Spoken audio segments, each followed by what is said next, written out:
All right, let's just dive right in.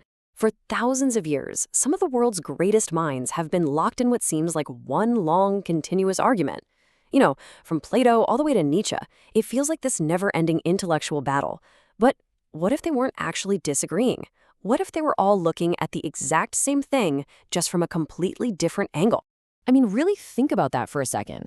From the moment philosophy got started in ancient Greece right up to the modern day, it seems like for every big world-changing idea, there's an equally big counter-idea waiting in the wings.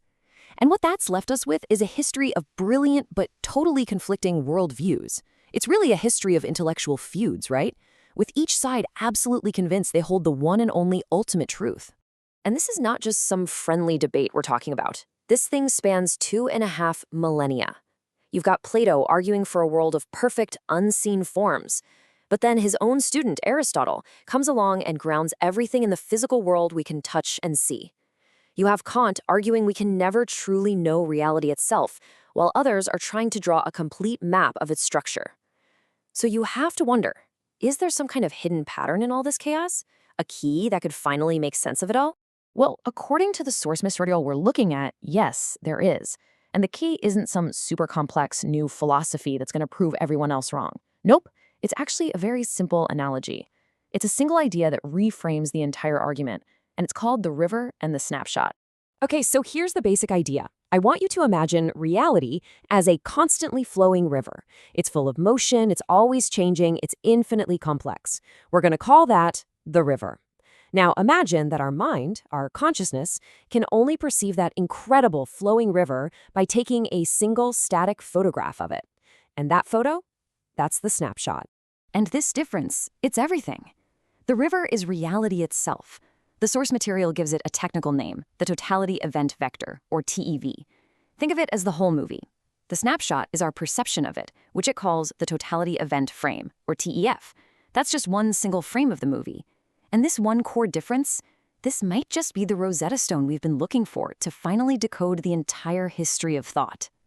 So the big question is, does this key actually work? Let's put it to the test. Can this simple analogy really unlock some of philosophy's oldest, most epic duels? Well, let's start with the ancient Greek thinker Heraclitus. He believed that the fundamental nature of reality was just constant change or flux. You've probably heard his famous saying, "Ponta re," everything flows. He was, quite literally, a philosopher of the river. But then you have his rival, Parmenides, who argued the exact opposite. He said that true reality was singular, it was whole, and it was completely unchanging. Now, according to this framework, this wasn't really a contradiction. See, Heraclitus was describing the flowing river, that totality event vector. Parmenides, on the other hand, was analyzing one single frozen snapshot, one totality event frame, and he was mistaking that static image for the whole of reality. Or, okay, how about Plato? His famous Allegory of the cave? It describes these prisoners who are chained up watching shadows on a wall, and they completely mistake those shadows for what's real.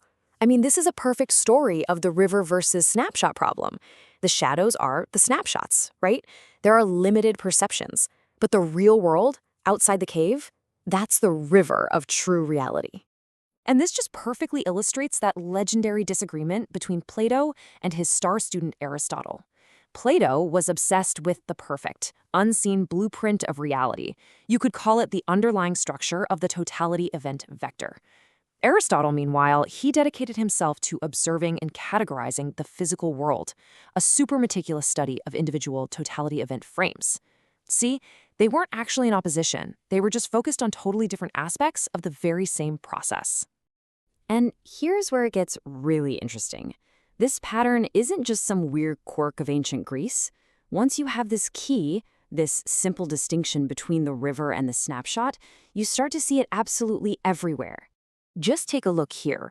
In the West, you've got Immanuel Kant. He made this huge distinction between reality as it is, he called it the noumenon, which is a perfect match for our river, our TEV, and our perception of it, which he called the phenomena. Those are our snapshots, our TEFs. Now turn to the East. Buddhism's core concept of impermanence. What is that if not a profound description of the river's constant flow? And what about modern science? With its relentless focus on collecting empirical data points, well, that's fundamentally a meticulous study of countless snapshots. They're not contradicting each other. They're all just describing different parts of the very same landscape. You see? This changes everything. All of a sudden, the goal is no longer to try and pick a winner in this 2,500-year-old argument. We don't have to choose sides. We don't have to pick between Plato and Aristotle or between reason and experience. Instead, we can see each of these great thinkers as offering a unique and incredibly valuable perspective. Some of them were describing the fundamental nature of the river, the TEV. Others were providing these incredibly detailed analyses of the snapshot, the TEF. And we need both. Both are absolutely essential. So the key takeaway here isn't some new philosophy that's meant to replace all the old ones. Not at all. Instead, what this framework offers us is a new kind of map for the entire history of thought, a way to finally see how all the pieces fit together. It suggests that all those great feuds in philosophy, they were never really about what reality is.